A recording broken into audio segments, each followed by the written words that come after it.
Selecting investments for your SMSF can be tricky. There are lots of investment rules you must follow. Let's have a look at the in-house asset rule.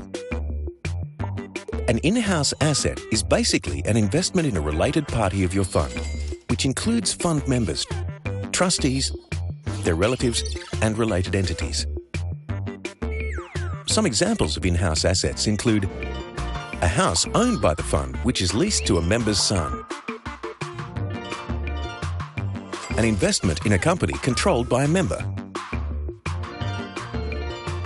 a loan to a partnership where the members are the partners.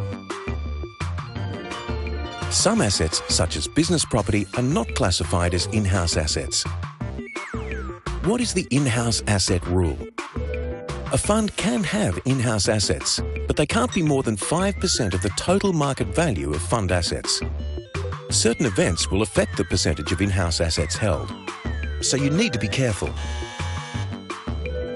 Bob and Greg have an SMSF. Their fund owns machinery, which is leased to Greg's business.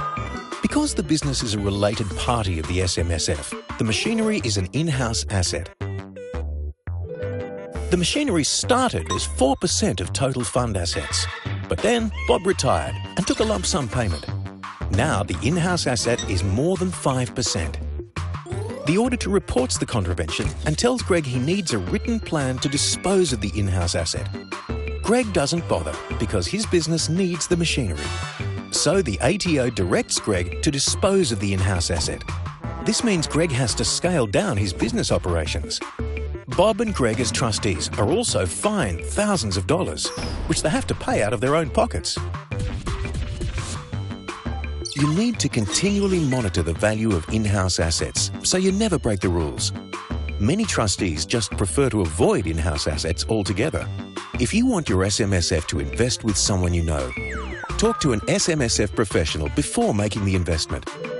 For more SMSF information, take a look at our other videos or visit the ATO website at www.ato.gov.au.